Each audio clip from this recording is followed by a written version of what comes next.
Hello प्यारे दोस्तों, मैं आकाश स्वागत करता हूं आप सबका एक बार फिर से आपके अपने YouTube channel Shri Ram Sen SSC class में। दोस्तों, हम आरआरबी एनटीपीसी के लिए प्रैक्टिस सेट कर रहे हैं, जो कि प्रैक्टिस सेट नंबर हमारा तीसरा चल रहा है। चलिए दोस्तों, हम ज़्यादा बात ना करते हुए सीधे अपने क्वेश्चन पे चलते हैं। चलिए देख लें 33 क्या कहता है। कह रहा है 8% प्रतिवर्ष वार्षिक देय पर 2 वर्ष के लिए 5,000 पर चक्रवृद्धि ब्याज और साधारण ब्याज के मध्य अंतर ज्ञात कीजिए। 5,000 रुपए की राशि है, 8% प्रतिवर्ष उसमें ब्याज मिल रहा है, तो 2 वर्ष के लिए बताइए चक्रवृद्धि ब्याज और साधारण ब्याज के मध्य अंतर। चलिए देख लेते हैं। 5,000 रुपए का 8% पहले साल का, 5,000 का 8% कितना निकल के आ जाएगा? दो जीरो चला गया, 8 5 40, 400 रुपए साधारण ब्याज पहले साल का और चक्रवृद्धि ब्याज पहले साल का दोनों सेम रहता है, यानी कि 400 रुपए पहले साल साधारण ब्याज, 400 रुपए पहले साल चक्रवृद्धि ब्याज। साधारण ब्याज की खासियत होती है कि जो पहले साल मिलता है वही दूसरे साल भी मिलता है, वही तीसरे साल मिलता है, मतलब वही हर साल मिलता है। चक्रवृद्धि ब्याज पहले साल तो साधारण ब्याज और चक्रवृद्धि ब्याज समान रहता है, दूसरे साल जितना साधारण ब्याज मिला था उतना तो लगेगा ही, लेकिन जो साधारण ब्याज 400 रुपए लगेगा था उसमें भी ब्याज लग जाएगा, यानी कि 400 रुपए का 8%। दूसरे साल साधारण ब्याज 400, चक्रवृद्धि ब्याज 400 तो है ही, लेकिन अब 40 रुपए पर और लगा दो 8%, यानी कि 8%, यानी कि 400 गुणे 8/100, यानी कि 8 चौको 32 रुपए और लग जाएगा। यानी कह रहा है बताओ दोनों के मध्य अंतर कितना है? यही 32 रुपए का अंतर है, और तो सब सेम है ना, यानी कि ऑप्शन नंबर बी। चक्रवृद्धि ब्याज और साधारण ब्याज में यही अंतर है। अगर आ जाता तीसरे साल, बताओ अब, तो तीसरे साल 400 रुपए वो तो लगता ही, और 400 रुपए में ब्याज 32 रुपए वो तो लगता ही, अब 32 रुपए में 8% और लग जाता। यही चक्रवृद्धि ब्याज में और साधारण ब्याज में अंतर होता है। तो क्या निकल के आ गया? 2 साल में 32 रुपए चक्रवृद्धि ब्याज ज्यादा लग जाएगा। ठीक है, ऑप्शन नंबर भी करेक्ट। चलिए देख लेते हैं क्वेश्चन नंबर 34 क्या कह रहा है। कह रहा है अब्दुल ने 42 लीटर दवा तैयार की और इसे 280 ml की बोतलों में भरा। 42 लीटर दवा 280 मिलीलीटर की बोतलों में भरा। ज्ञात कीजिए कि इसे भरने में कितने बोतलों की आवश्यकता होगी। क्या सवाल पूछ रहे हैं आजकल, कुछ समझ में ही नहीं आ रहा है। अब 42 लीटर है, इसको मिलीलीटर में चेंज कर लो और 280 से भाग दे दो, पता चल जाएगा कितनी बोतल है। तो 42 गुणे 1 लीटर में कितने मिलीलीटर? 1000 बटे बोतल कितने की है? 280 मिलीलीटर की, डिवाइड कर दो। ये 0 0 चला गया, 14 दूनी 28, 14 3 का 42, 2 से 50, 5 तिहाई 15, 150 बोतल। आरआरबी एनटीपीसी आजकल कुछ ज्यादा ही सवाल पूछ रहा है क्या? लग तो कुछ ऐसा ही रहा है। चलिए दोस्तों देखते हैं क्वेश्चन नंबर 35 क्या कह रहा है। कह रहा है 2 क्रमागत सम संख्याओं का लासा 144 है, संख्याएं ज्ञात करो। क्या? 2 क्रमागत सम संख्याओं का लासा। चलिए हम इसको देख लेते हैं कि माना 2 क्रमागत सम संख्या क्या मान लेंगे? माना 2 क्रमागत सम संख्याएं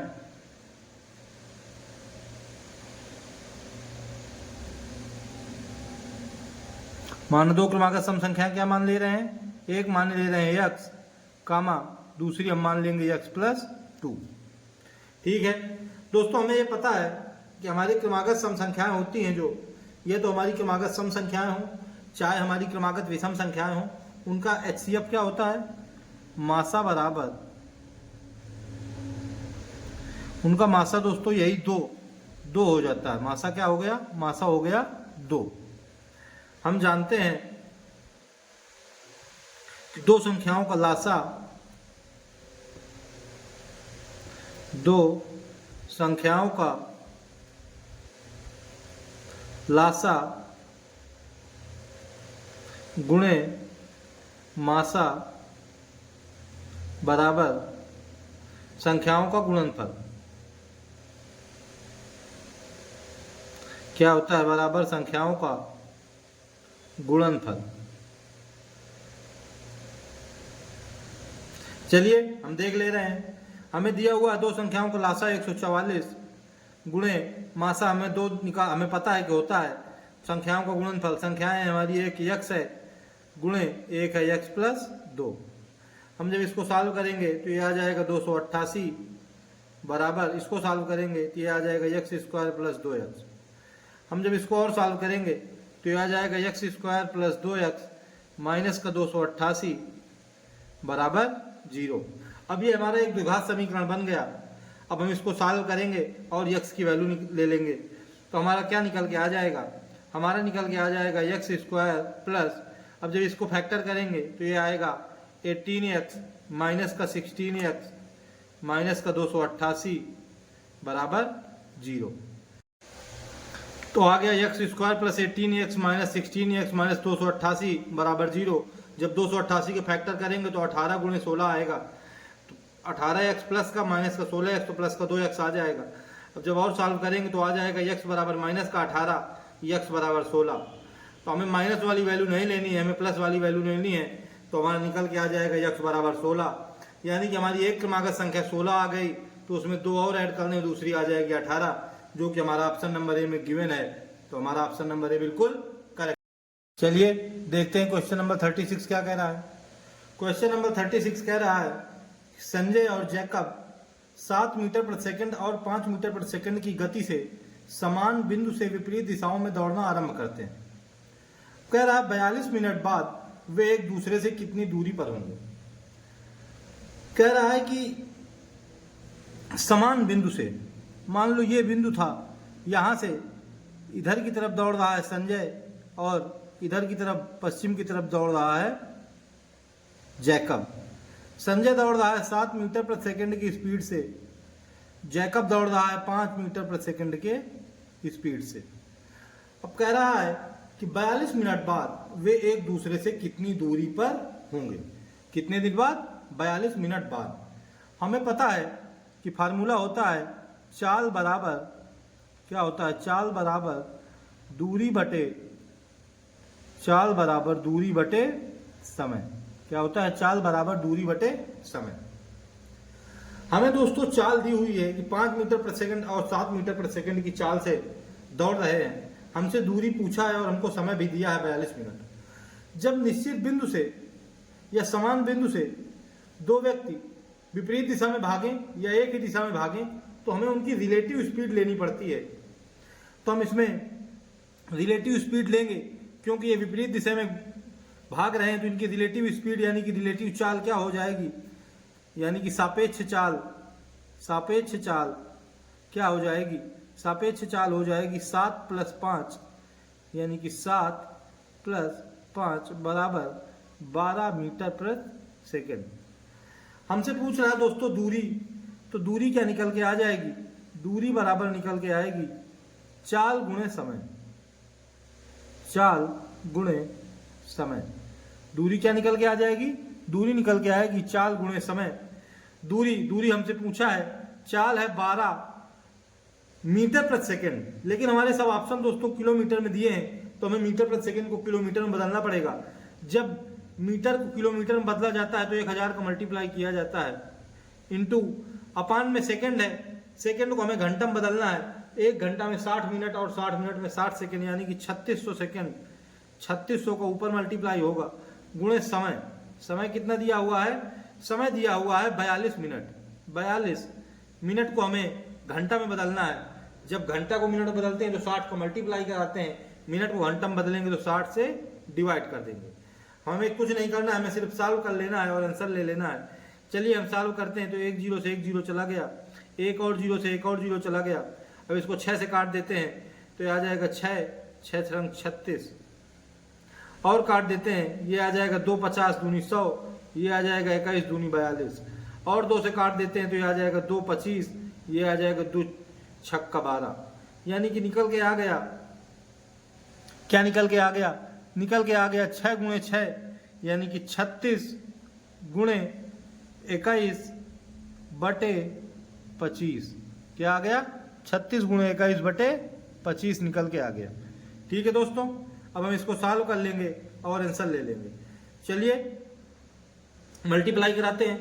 21 छक्का 126, 21 छक्का 126, कैरी लग गया 12, 21 21 22 42 21 63 63 और 12 63 10 73 2 75, यानी कि 756/25। चलिए किलोमीटर। अब इसको भाग दे दीजिए। 25 का 25 25 25 75, यानी कि आ गया 3, 6 उतार लिया, भाग न खाई बिंदी, दशमलव लगा लिया तो ये हो गया 60। 25 का 25 25 दूनी 50, यानी कि 10 बच गया, 25 चौको 100, 30.24 किलोमीटर। यही हमारी दूरी निकल के आ गई।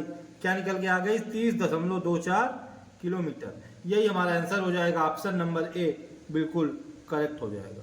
ठीक है दोस्तों, क्या ऑप्शन नंबर ए बिल्कुल करेक्ट हो जाएगा। चलिए देखते हैं नेक्स्ट क्वेश्चन। क्वेश्चन नंबर 37 क्या कह रहा है?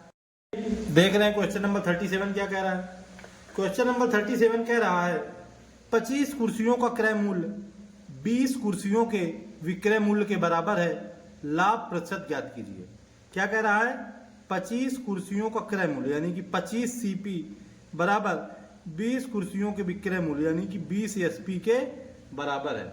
सीपी अपान एसपी का रेशियो निकाल लीजिए तो निकल के आ जाएगा सीपी एसपी इधर आ जाएगा, सीपी अपान एसपी बराबर 20 और 25 इधर नीचे आ जाएगा बटे 25, काट दीजिए 5 से तो ये आ जाएगा 5 चौको 20 और ये आ जाएगा 5 25, यानी कि क्या निकल के आ गया 4/5, यानी कि ऊपर ऊपर वाले बराबर होते हैं, नीचे नीचे वाले बराबर होते हैं। सीपी की वैल्यू निकल के आ गई 4, एसपी की वैल्यू निकल के आ गई 5।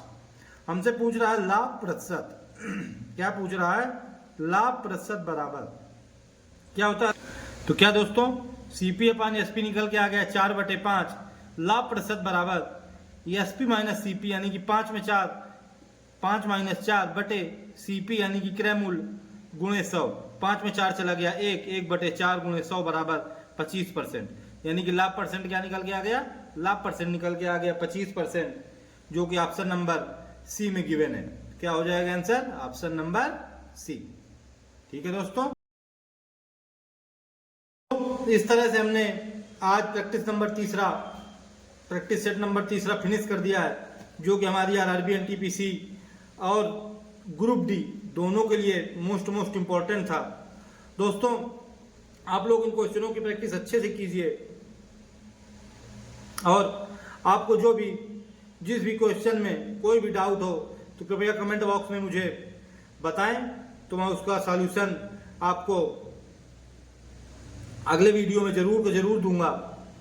दोस्तों